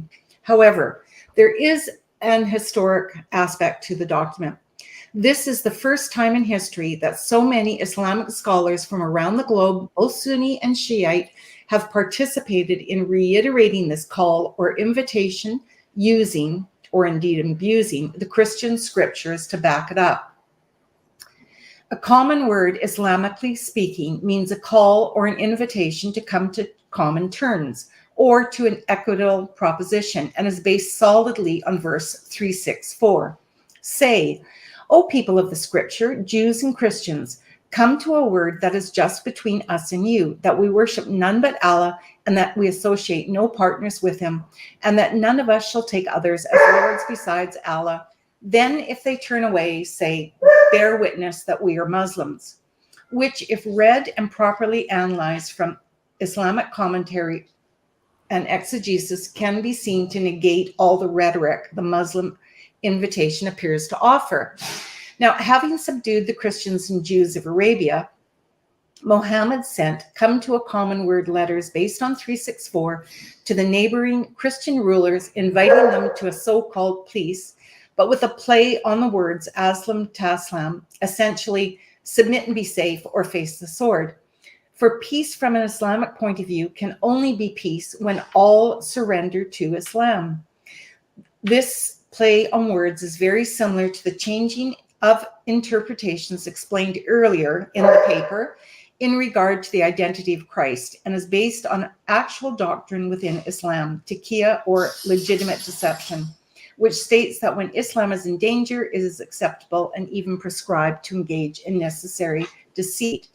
Now, this is just this chunk here. I just took verbatim from the Truth About the Common Word document in response, written by Sam Solomon and Al Makadisi. And that's from March 2008. And it's a very interesting document. I would encourage you to read that. Now, let's take a look at love and the golden rule. So, quote, the strongest and most salient difference pronounced between Christianity and Islam in respect to God is that while the Quran is a revelation of Allah's will to be obeyed by his creation, the Bible instead is a revelation of the character of God. It is here where we get to know the nature of God, who he is, and what that means in our relationship to him. And that's from page 54. From Mario Alexis Portela. His book, I can't remember the name of it. I should have put that in there. Anyways, that's a very, Islam, Religion of Peace. That's from his book. Christianity says God made mankind in his image to have a relationship with him. Allah, again, created mankind as servants or slaves to worship him. For most, the word love is interpreted as an emotional attachment between two persons. Hence, Allah does not love in this sense at all. When the Quran says Allah does not love the unbelievers, what is meant here, per Islamic exegesis, is that Allah does not approve of the unbelievers. And when Allah says he loves the believers, he simply is stating that he approves of their behavior. Love is mentioned 28 times in the Quran. However, 22 of those times it's mentioned in the negative and 6 times positive, but you must earn Allah's love and approval. And more importantly, you must love most importantly, be a Muslim. Now, Christianity, as we know, teaches that God loves all people, but hates sin. The Quran never says this. In fact, as an aside, Allah makes you sin. Right? He's predestined it. So if somebody sins, that's on Allah. The Quran never says this. Instead, it explicitly declares that Allah does not love those who do not believe in him. He does not love the unbelievers. Simple as that. Allah only loves those who obey Muhammad. Say, obey Allah and his messenger. But if they turn back, Allah loveth not those who reject faith. Then we have another verse. Allah states that Muhammad is an excellent pattern of conduct for mankind. But know by your Lord, they can have no faith unless they make you, O Muhammad, judge in all disputes between them and find in themselves no resistance against your decisions and accept them with full submission. Allah also states it is not fitting for a believer, man or woman, when a matter has been decided by Allah and his apostle, to have any option about their decision. If anyone disobeys Allah and his apostle, he is clearly on a wrong path. So Muhammad is equal in authority to Allah. Now, instead of a God that loves the sinner, even while hating the sin, the wrath of Allah is placed squarely on the individual. However, it's on Allah. But anyways, surely Allah does not love anyone who is unfaithful or ungrateful. Allah also says that he does not bestow mercy on everyone. For this reason, he chooses not to guide some people. I've said already a couple times. And Allah's is the direction of way, and some roads go not straight. And had he willed, he would have led you all right. And Allah states 13 times, Clifford, you were right, that Muslims are not to take non-Muslims as friends. So there's all the references there. And he also adds that it is permissible to smile in the face of some people while hating them in your hearts. So there is no golden rule in Islam whatsoever. So again, how can all of this be, how can all these three religions be the same basic religion? The Aqidah, Islam's creed, is also is the equivalent to the Nicene Creed. It was created in the 9th century, supposedly, and is considered by scholars to be one of sciences of Islam. It dictates what Muslims are to believe without doubts, questions, or uncertainty. In other words, it's Islam's theology. So it's the pillars of Islam and Imam. It's the prayer, Muhammad, Tawheed, fasting, zakat, pilgrimage, angels, predestination. It established the orthodox belief and orthopraxy. Orthopraxy is the ways, how to practice it. You know, how to get down and pray and stand and pray and how to wash. And it refutes any deviations from those beliefs. Thus, if a Muslim is in doubt, they are to say, believe Allah knows best. Now, popular statements of basic Sunni Islamic document and articles of faith are the Aqidah al-Tahawiyah, or the Creed of Imam al-Tahawi, and the exegesis. Now, I'm just going to throw in here too. So there is some Asharis, that's a certain type of people back from the beginning of Islam, where Asqalani and Ghazali also have, with their reasoning, have finalized the Imam, the prayer, the articles of faith. And I would really encourage everyone to read Bill Riley's Closing of the Muslim Mind. It's just a fascinating book. So I'll throw that in there. Now, these beliefs are to be held in a Muslim's heart and not spoken out loud, in contradiction to Christian belief, as stated in Romans 10.9. If you declare with your mouth Jesus is Lord and believe in your heart God raised him from the dead, you will be saved. So again, it's even the creed is different for religions. The one sacrosanct law is that they must never let any perceived imperfection of Muhammad's character be spoken openly. This is considered blasphemy and carries the death sentence. And I took this right from Lloyd de Jong from his talk with Dr. Smith on it. So again, we're looking at, is there a connection between Islam and Christianity? Is Islam even a religion? No. What's on the right is from a U.S. Islamic school grade 7 textbook. It even says in there, Islam is the name of a way of life. Islam is not a religion, however, but a complete way of life. Okay, so the kids are taught in school that Islam is not a religion; it's a way of life. And now this is this again. Sorry, it's a little mixed up here because of the converting to PowerPoint. So the word deen or din is often used by Muslims as meaning religion. Its actual meaning in Islam is obedience, and the word encompasses far more than religion. There are 4 meanings. The first one, subjugation or dominance, administrative or legislative authority to put pressure to be obedient or using power to enslave or make obedient. So there's nothing to do with religion in there. Now this is taken from the Al-Lisan, the Arabic dictionary from the 12th century. So we know that when they're calling Islam a deen, we know it's this reference that they're looking to. Obedience, bondage, subordination, domination by someone, and bearing humiliation under subjection and the power of others. Number 3, rules, regulations, ideology, doctrine, customs, tradition. Now it mentions religion. And then reward, repayment, justice, and accountability. So Islam is not a religion. It has religion in it, but it's mostly a legal system. It's mostly a way of life. It's dominating you by legislative authority on how you're to live your life. So it really considers itself to be more of a socio-political movement than a religion, just like Nazism, Marxism, communism.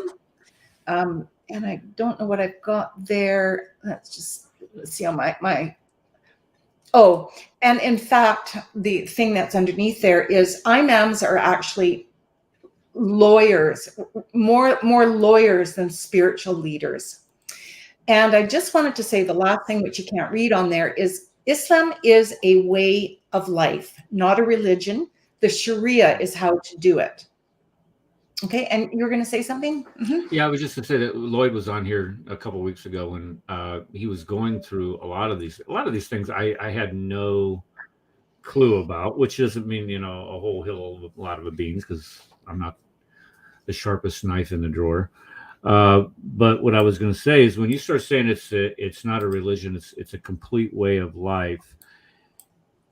A religion does not tell you how to go to the toilet.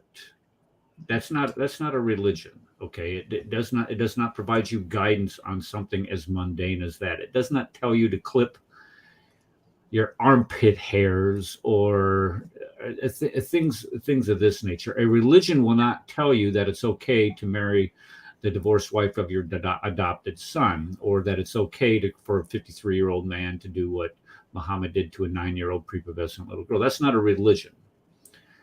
And that's really not a way of life. You can call it a way of life, but it's really not. And one of the things that I find most perplexing, and I was pondering it this week, was every time that you have an interaction with a Muslim on this idea. Again, I hate.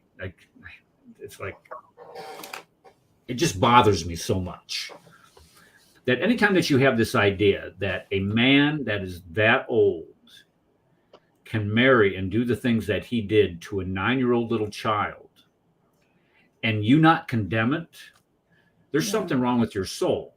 And to see the reaction, the Muslims will do two things, and they've done two things on this show. Number one, they try to justify it. Yeah. They try to figure out a way that it's justifiable, and that they're not going to condemn it. Or number two, they will deny that it ever happened. They'll say, well, that's not a Sahih Hadith. There's no way it could have happened.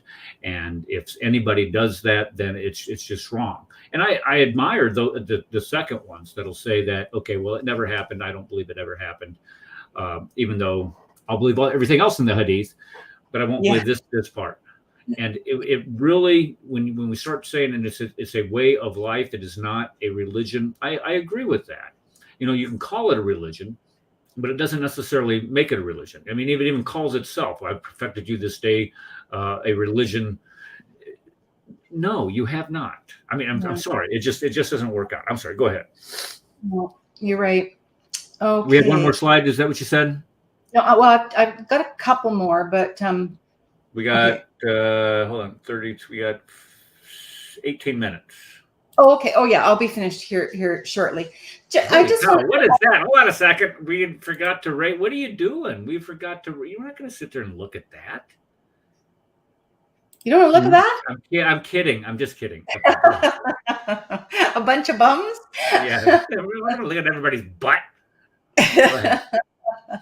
No, the thing is, again, how can we all be the same religion and believe in the same thing when you have one religion that is slamming Jews and Christians 17 times a day, for heaven's sakes? Yeah.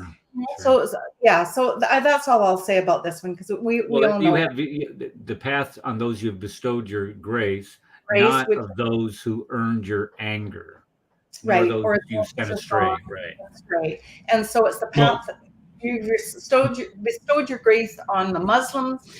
The Jews have caused Allah anger, and the Christians have gone astray. And it's in all the. In fact, I think Ibn Kathir has got a 60-page exegesis of this 7-line verse, and it says over and over and over again that the Jews make Allah angry and the Christians lost their way. So we're not this. There's definitely not the same religion. A couple of things, but if I could just chime in here on Al-Fatiha. So, okay, according to the Quran, Surah 3, 5, or 4, or 6, something like that, it talks about the Quran is clear. In the Quran, there are clear and precise verses. Those are the Al-Kitab, the mother of the book. Yeah. And all the other verses are allegorical in meaning, And those whose hearts have a disease will read or say they understand the allegorical verses, but they have a disease in their heart, and Allah knows best. And Allah only knows the meaning of these other verses. Well, all Muslim scholars agree that the al-Kitab, the mother of the book, is al-Fatiha, the 7 verses. Okay, so even in the verse that in chapter 3 that talks about the clear and precise verses, that's in the gibberish part because it's not in the al-Kitab, which is the funniest thing. But anyway, so the al-Fatiha is a prayer. It's a curse against Christians and Jews. They all agree on that as well. So the only clear part that Muslims have to go by in their Quran is to curse Christians and Jews. And one more comment, that picture that demonstrates why women cannot pray in front of men in Islam. I'm just saying, because they would never get any prayer done. Yeah, no, that's what I've been told too. Yeah, I agree with that. I agree with anyway, that. But yeah, but no, you're right. 7 verses. That's the clear part of the Quran. All the rest is So how now, we all know these comments here, but how can Islam reconcile these comments? So underneath this one here is the Quran depicts the Jews as itinerantly evil and bent on destroying the well-being of the Muslims. And there's about 400 or so, almost 500 verses, just saying awful things about the Jews. They've got a disease in their heart. Just terrible. And then also hating what Allah hates is formalized. We talked about that into a certain doctrine. Don't befriend. Unbelievers are untruthful, diseased, polluted, perverse, stupid, to be avoided. We're open enemies of Muslims. We're unworthy of mercy. We're like animals. And we will receive an eternity of tortures in hell, which are described by more than 500 verses spread over 87 chapters. And I'd just like to point out, about 10% of the Quran contains anti-Semitic verses. Well, I have the Mein Kampf, and I haven't read it, can't bring myself to read it, but Mein Kampf only has 9% in it, and it's about 3 times the size. It's just, I mean, it's as terrible a book, in my opinion, as Mein Kampf. Okay, so here's something. Oh, I'm sorry, real quick. Mein Kampf means mind struggle. So my struggle. My jihad. So there's similar. Well, and Hitler certainly, he had that connection to. He had troops that were Muslims. The reason why he had the Jews wear the star is because that's taken from the dhimmis. Dhimmis had to wear identifying things. So they're one and the same, in my opinion, the ideologies. Okay, so we also need to ask Islam to explain these commands of Allah's to subjugate Jews and Christians. Now, David Bouquet, in his article entitled Peace or Jihad, Abrogation in Islam, chapter 9 of the Quran in English, called Ultimatum, is the most important considering issues of abrogation and jihad against unbelievers. It is the only chapter that does not begin in the name of Allah, most benevolent, ever merciful. Commentators agree that Muhammad received this revelation in 631, the year before his death, when he had returned to Mecca and was at his strongest. Muhammad bin Ismaili al-Bukhari, so compiler of one of the most authoritative collections of the Hadith, said, Ultimatum was the last chapter revealed to Muhammad, although others suggest it might have been the second to last, penultimate. Regardless, coming at or near the very end of Muhammad's life, Ultimatum trumps earlier revelations.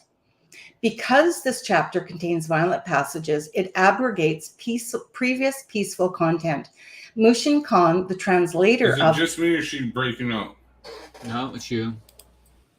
Okay. Says that Allah revealed ultimatum in order to discard restraint and to command Muslims to fight against all the pagans as well as against the people of the book if they do not embrace Islam or until they pay religious taxes. So at first, aggressive fighting was forbidden. It later came permissible and then subsequently obligatory.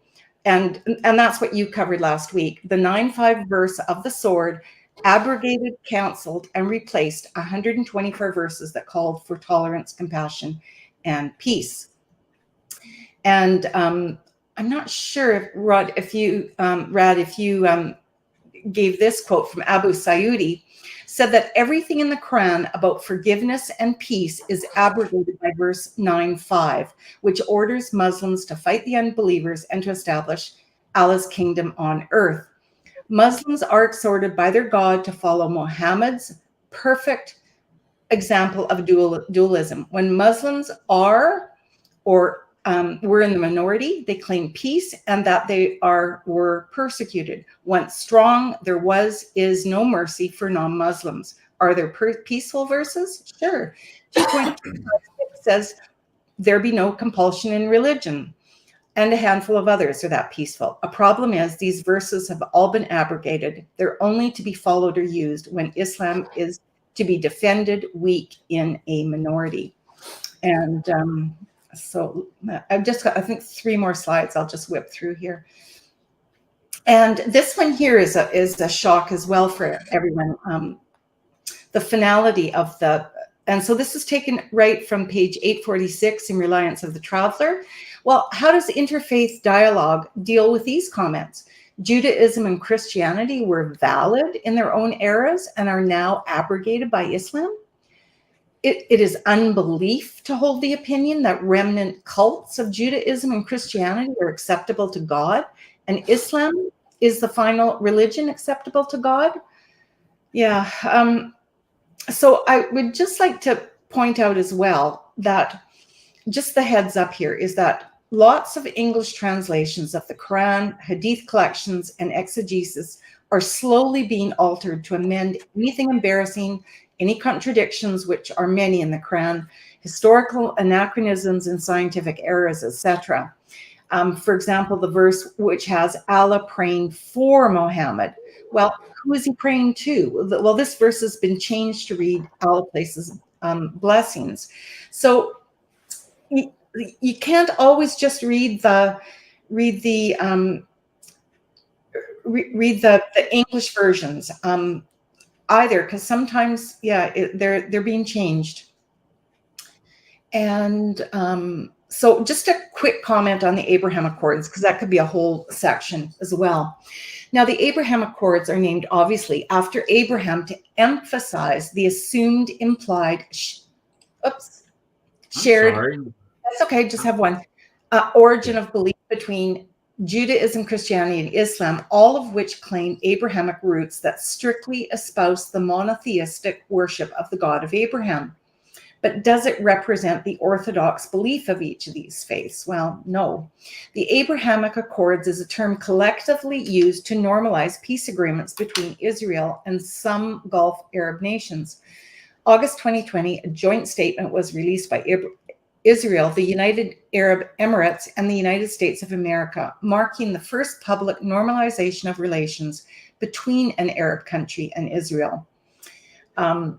I think everybody needs to read Stephen J. Kirby's book, U.S.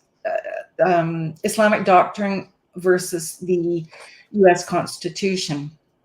Now, have the Accords considered the doctrine of hating what Allah hates? Has it dealt with the hate, anti-Semitism, and anti-Christian polemics espoused by Allah, his Prophet Muhammad in the Quran and Hadiths and their exegesis, and the Sharia of Islam? Have the Accords considered the Islamic doctrine of Hayal, which means lying and deceit, a doctrine formed in the early 800s? And can we find common ground in Abraham? Sadly, no. And my final wise words are from Dr. Mark Dury. As Canadian academic Aaron Hughes has pointed out, this invocation of Abraham expresses a wistful hope for coexistence. It conjures up a fantasy which belongs beside the ahistorical myth of an Andalusian Spanish utopia in which the 3 religions live side by side in peaceful coexistence. The Abrahamic ideal offers a tempting escape from deep-seated fears over the clash of civilizations. It smooths the way to acceptance of profound spiritual shifts, an invitation for Europe to pivot away from a Judeo-Christian historical identity towards an Abrahamic identity, in which Islam is no longer viewed as something alien, but as indigenous to the West, a vision of a Middle Eastern utopia in which Christians, Muslims, and Jews would live side by side in unity, set in an Islamic frame. It functions as a bridge to the Islamization of the West. It is because of fear that the use of the term Abrahamic in reference to the three faiths only really took off in the years which followed 9/11. Christianity and Judaism share the Abrahamic covenant, the father of many, patriarch of the nation of Israel, and a blessing to the world through Israel. But despite the shared biblical narrative, Abraham stands as a divisive figure between the two biblical faiths. For the Jews, he is the very model of a Torah observant Jew. But for Christians, he is the man saved by faith, a figure who stands opposed to Jewish adherence to the Torah. The concept of Abrahamic faiths is a fallacy. This construct is a theological Trojan horse designed to promote an Islamic worldview of relations between faiths. In reality, Islam's theology and whole worldview is not only different from, but opposed to biblical understandings. Far from being a point of unity, Abraham is a bone of contention and a point of division between Jews and Christians, never mind including Islam in the mix. And I'm done. All right. There you go. It's amazing how when we start talking to Muslims about, you know, how much we have in common, how much we share, but at the same time, you know, if we're going to say, okay, you know, if we're glad that you're willing to now admit that Jesus Christ is the Son of God, we're glad that you're now willing to admit that He did die on the cross. We're glad now that you're admitting that we can call Allah our Father, and all of these things they will deny, yet expect us to say that we have all kinds of things in common, when the fact of the matter is we don't. That the understanding of who God is, the concept of God, of who God is from a Christian point of view, from a Jewish point of view, is completely foreign to a Muslim point of view. The highest, I mean, the highest position they can attain is to be a slave of Allah. Yeah. And to think that you could be a son of God is an anathema to them, or a child of God. So and I appreciate you drawing the contrast here. Okay, a couple people came up. I guess they want to comment. Sure. Anybody want to make a comment before we close for the day? I do. All right, Darcy, go ahead. Hit it. Be a reader, not a repeater. I'm sorry, I can't resist. Well, yeah, and yes, don't be like Muhammad. Don't be like Muhammad. Be a reader. Muhammad can read, so he wasn't a reader. Star fuck Allah. There was a comment here in the private chat Sharon shared. It says there are articles of what imams prayed over our troops when they were troops were returning from Afghanistan and Iraq, you know, on the coffins on the plane, and they would pray Al-Fatiha over them. Yeah, which is essentially cursing Christians and Jews. So, and she says that, you know, they did it in Arabic, so nobody cares, and nobody, you know, cared to translate what they were actually saying when they're in fact cursing our soldiers. Okay, anybody got anything else? No. Just wanted to say thanks for always hosting. So was that you trying to get in that whole time? I was. I didn't. It's been packed today. Okay. Well, it was a great presentation. Yeah, it was. I mean, we were full just as soon as the show started. So. Oh, good. Thanks. Good. Well, I got to sneeze. Hold on. Yeah. Well, there's some, you know, there's some really good information out there. Dr. Mark Drury from, I took a lot of information from his website. He's got a lot of really good information. If you look him up, he's got a blog that's nice to follow. And so much of this I got from him, but those, look up and read the Common Word documents. It's just shocking. It's just shocking. I mean, the Christians don't know anything. In fact, I'm going to take this presentation, I'm going to print it, and I'm going to drop it off with a number of churches in my area, because they don't know anything. And like I say, our Amadea community is growing here, and I just know that they don't know anything. Well, that's what we need to do. Go inside your Amadea mosque and take pictures of all the books they have on the shelves, which is what I did when I was in Germany. And you know, it's funny because they have Sahih Bukhari and all these things that they say are nonviolent. I mean, they say they're nonviolent, yet they have all their scriptures on their shelves. Yeah. That's I know. Anyways. Okay. Yeah. We got the high sign from the Blog Talk Radio folks. Thank you for coming. Sharon, don't go anywhere. Or Karen, don't go anywhere. Okay. Let me Karen. sign off over here on Blog Talk Radio. Don't forget to go close. Don't forget to go close. Yeah, okay. That's right. We got to close it the right way. I guess we're going to do this from now on. Is that a requirement now, Red, that we do it this way from now on? Pretty much, yeah. Pretty much. Yeah. You never return this. What is this? That's somebody new. Okay. So we're going to close with this. Advanced student and specialist. That the standard narrative has holes. That's what I'm